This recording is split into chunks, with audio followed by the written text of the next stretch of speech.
Oi, e aí, o que tem de bom? O vídeo de hoje é pra falar pra vocês 5 hábitos que eu tinha e tenho ainda, que estou lutando contra, mas que fizeram piorar a minha depressão.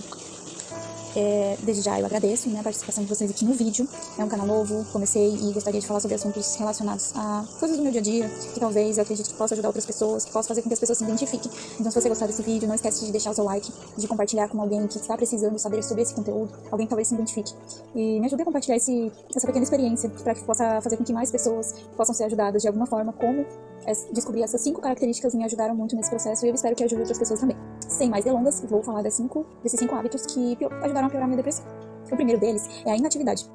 A depressão, ela faz com que a gente fique paralisado diante das coisas e começa a paralisar com uma rotina, alguma coisa do trabalho, fica estressado, não consegue finalizar as atividades, até o momento em que a gente simplesmente para de fazer tudo. A gente para de fazer as coisas que gostamos, coisas, até para de ter o prazer nas coisas da vida, assim, de sair de casa, de conversar com pessoas, de ler um livro que eu gostava de ler antes, até mesmo de comer. E aí tem os lados, né? Tem gente que acaba descontando, né, junto à depressão e ansiedade, descontando a comida, mas tem outras pessoas que também ficam sem apetite. Mas a questão é que o mais geral é que a gente perca os prazeres em todo tipo de atividade, então a gente se torna inativo, a gente fica o dia inteiro deitado, troca a noite pelo dia, isso acontece, é muito comum acontecer, e eu no começo eu não reparei isso, mas aí depois de um tempo ficou claro que eu não estava mais sendo tão ativa como eu sempre fui. Eu só ficava deitada na cama, eu não tinha energia, nem vontade de fazer coisa nenhuma, só queria que aquele dia passasse e na parte da noite o sono não vinha, né, vinha tomar várias coisas, mas em resumo foi isso que aconteceu. O primeiro ponto foi a inatividade. E aí, trago uma dica, né, que possa ajudar nessa situação pra você, independente do estágio que você esteja da depressão, ou do estágio que a pessoa que você conhece esteja na depressão, tem uma coisa simples que pode fazer com que isso ajude nessa inatividade.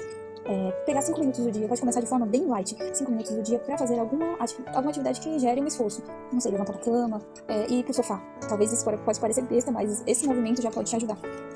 Caminhar pela casa, não sei, tentar fazer alguma atividade de 5 minutos pela internet, o quanto você conseguir. Mas o importante é dar o primeiro passo, que é fazer alguma atividade em 5 minutos, pelo menos do dia, sei lá, nem que seja abrir a janela, ou sentar na varanda, se expor ao sol. Isso pode te ajudar. A segunda coisa foi o meu padrão de sono. Meu padrão de sono mudou muito, porque antes eu sempre fui uma pessoa dorminhoca, que conseguia dormir em qualquer lugar, a qualquer momento do dia. E nunca tive dificuldade pra dormir à noite. Podia ter ficado sem fazer nada o dia inteiro, mas de noite eu conseguia dormir. Só que isso mudou, meu padrão de sono mudou. Eu comecei a ter insônia durante a noite, não conseguia dormir. Às vezes eu acordava de madrugada em pânico, com falta de ar, tinha crises. Muitas vezes, quando chegava no período da noite, eu ficava numa situação de inquietude, muitos pensamentos, não conseguia parar pra dormir, pra descansar. Mesmo deitada, mesmo no escuro, eu não conseguia dormir. E isso era enlouquecedor. Às vezes eu sentia vontade de sair correndo por aí, e sem rumo, eu não estava mais aguentando a minha situação. E aí uma dica é tentar estabelecer um horário fixo para acordar durante, né, no período da manhã, acordar no máximo até as 10, né, você tem que estabelecer um horário fixo para você quebrar esse padrão, né, de acostumar a sua mente que no horário do dia é para você fazer outras atividades e não para ficar deitado o dia inteiro na cama. Então você estabelece um horário fixo para acordar e se expõe à luz do sol, né, como o primeiro exemplo. Se você não consegue fazer muita coisa, pelo menos abre a janela da sua casa, olha pro sol, se expõe à luz do sol, isso vai te ajudar, sei lá, levantar, escovar os dentes, colocar água no rosto, sei lá, tomar um banho, deixar a água escorrer, arrumar o cabelo, coisas assim. Eu sei que muitas vezes a gente não tem força pra fazer isso, eu já tive nessa situação, mas o fato de fazer isso já é uma grande vitória, é um grande avanço, é uma mudança, né? E a gente, pra sair dessa situação, realmente tem que existir uma mudança. A terceira coisa foi se afastar das pessoas, as pessoas do meu círculo social. Eu sempre fui uma pessoa de estar perto de pessoas, sempre amei conversar, sempre fui muito comunicativa, mas sempre gostei de conversar com as pessoas, de compartilhar minha vida com elas, de sair junto pra comer, conversar. Então sempre fui uma pessoa social e ativa na igreja. E aí eu me afastei das pessoas, parei de falar com elas, não sentia mais o desejo de conversar com ninguém. Muitas vezes foi porque quando eu tive contato com pessoas nessa situação, deprimidas, no começo, quando eu não entendia, eu simplesmente pensava, nossa, mas essa pessoa só fala de coisas negativas, ela não pensa em nada positivo. Eu também me sentia mal, porque eu pegava a energia da pessoa, eu ficava triste também, mas eu não conseguia entender. Eu não conseguia entender por que ela pensava tanta coisa negativa e tudo que saía da boca era negativo. Até que eu tive depressão, e aí eu me tornei essa pessoa. Uma pessoa que, quando abria a boca era pra reclamar, não achava a vida mais bonita, só pensava coisas negativas, e principalmente coisas sobre mim, que eu não ia conseguir, que eu era inútil, que eu nunca ia sair dessa situação, que eu não merecia a felicidade, que eu era um peso pro meu marido, pras pessoas ao meu redor, e que o melhor de tudo era me afastar de todo mundo. Isso e muitos outros pensamentos horríveis que passavam pela minha cabeça. Então, nesse momento, eu até deixo um recado para aquelas pessoas que talvez vejam esse vídeo e que não estão passando pela depressão, mas entenda, acolha e escute a pessoa e tenha empatia, porque muitas vezes, quando a gente tá nessa situação, nem sempre vamos perceber que estamos falando muita coisa negativa, que só estamos reclamando e que essa situação está sendo chata para outra pessoa que está ouvindo. E às vezes, quando a gente consegue perceber isso, é o que mais natural é a gente se afastar, porque a gente não quer ser chato pra ninguém, a gente não quer ser um peso pra ninguém. E aí a gente fica muito sozinho, porque a depressão é uma solidão infinita. E a gente queria estar perto de pessoas, mas na situação que a gente tá, não tem muito como ficar perto de outras pessoas.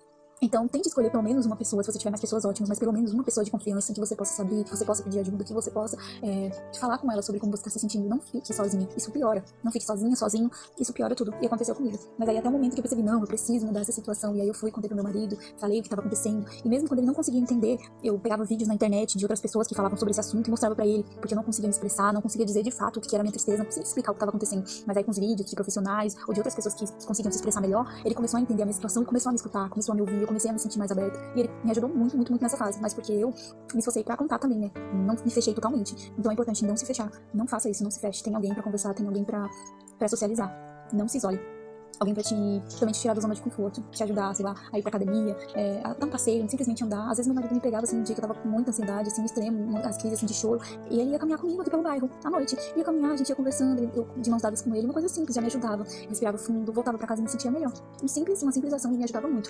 Enfim, outra coisa que eu fazia era ruminar pensamentos. Ruminar, a palavra ruminar tem a ver com, sabe quando você fica mastigando e voltando, engolindo e voltando, aqueles pensamentos, o porquê essa situação tá acontecendo comigo, por que a vida é desse jeito, por que eu parei de sonhar, por que eu parei de acreditar, por que eu não sou mais ativa. Então eu ficava buscando muitos porquês, mas não me ajudava. Então, se a gente fica se prendendo a tantos pensamentos, e principalmente pensamentos negativos sobre nós mesmos, isso só piora a situação. Então, quando vinham os pensamentos, buscar sair dessa situação, talvez com uma palavra que te ajude, tenta encontrar uma palavra que te desperte desse momento, desperte desse pensamento ruim que você tá tendo, e faça com que você não fique preso tanto tempo a esse tipo de pensamento, porque não somos o que pensamos, não define quem a gente é, principalmente pensamentos negativos. Você não é formada só de defeitos, você tem qualidades, e você tem que pensar nas qualidades que você tem que pensar na força que tem aí dentro de você, e não focar só nos seus defeitos, mas olhar para suas qualidades. A gente tem que olhar para os nossos defeitos no sentido de melhoria, né, de querer se tornar uma pessoa melhor, mas a gente não pode ficar se colocando para baixo, ficar pensando só em coisas ruins e que já passaram, né? Então é uma coisa que eu fazia muito e que hoje eu luto para não fazer. E a quinta coisa, né, e última, não priorizar o tratamento, né? Eu não priorizava o tratamento correto de procurar um profissional. Por muito tempo eu tentei me virar sozinha nessa situação, por muito tempo eu fingia que estava tudo bem, eu usava uma máscara que fazia com que as pessoas acreditassem que estava tudo bem, e eu mesma fingia que estava tudo bem, enquanto tudo não estava indo bem, e eu não pedi ajuda, levei muito tempo para pedir ajuda, e aí eu descobri, né, que a gente sofre mais, demora mais tempo para mudar a nossa situação quando a gente se recusa a acreditar no que está acontecendo. Então o primeiro passo é aceitar que você está numa condição, e essa condição não é normal, não é você. É uma situação que você está passando, que pode sim ser tratável, que pode sim melhorar, mas que você precisa assumir e precisa buscar ajuda. Nem sempre, no primeiro momento, você vai se identificar com a pessoa com quem você falar. Nem sempre vai parecer que tá tudo bem e vai ter seus altos e baixos. Nem sempre a gente consegue na primeira semana mudar toda a nossa situação. Isso é um processo, mas tenha paciência com você mesmo. Tenha paciência com o seu processo. Entenda que cada um é único, não se compare com ninguém. O tratamento de cada pessoa é diferente. E mesmo que leve um tempo, e mesmo que seja difícil passar por tudo isso, temos que começar a pensar positivo, acreditar que a vida não se resume a isso, que tem muita coisa boa pra viver, que tem muita coisa boa pra fazer, que você é capaz daquilo que você quiser. E que esses pensamentos ruins que tem na sua cabeça, eles não vão dominar você tem que aprender a dominar eles. Então procure ajuda. Não se recuse, não procure tratamento somente no YouTube, assistindo vídeos. Isso é legal, isso é interessante, mas use esse tipo de conteúdo pra te incentivar a ter uma vida melhor, a buscar uma vida melhor pra você, pra sua família, pros seus amigos. Mas não use esse tipo de canal pra tentar melhorar sozinho, sabe? Busque ajuda pra que esse processo de cura, de melhoria possa acontecer de forma mais rápida. Eu acredito sim que algumas pessoas podem realmente ter uma melhora, né, mudar a sua situação, porque realmente a única pessoa que vai conseguir mudar toda a situação é você mesma, a sua decisão. Mas quando a gente busca ajuda, encurta esse caminho do sofrimento. Essa é a última dica. Então busque ajuda, não fique presa nos seus, sei lá, preconceitos ou com medo, vergonha do que as pessoas vão falar sobre você, mas tenha a atitude de mudar essa situação, porque isso tá nas suas mãos, tá? E seja lá que momento, que fase que você esteja passando, saiba que tem muita gente passando por isso também.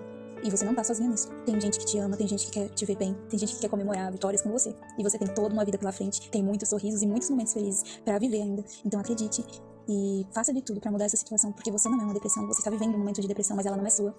E você não é dela, ela não te pertence. Eu espero que esse vídeo possa chegar a pessoas que realmente estão precisando ou que já passaram por algum tipo de alguma dessas situações. Comenta no vídeo se você já passou por isso, se você já venceu isso, se você buscou ajuda ou se você precisa de ajuda. Compartilha para que outras pessoas saibam, né, desses 5 hábitos que podem estar prejudicando a sua vida ou a vida de alguém, e faça com que cheguem para mais pessoas. E eu espero de coração que essa minha experiência possa ajudar outras pessoas que talvez estejam passando por exatamente esse momento ou fazendo algum desses hábitos, e que de alguma forma isso possa inspirar e ajudar elas a melhorar. Um beijo, fica com Deus e até o próximo vídeo.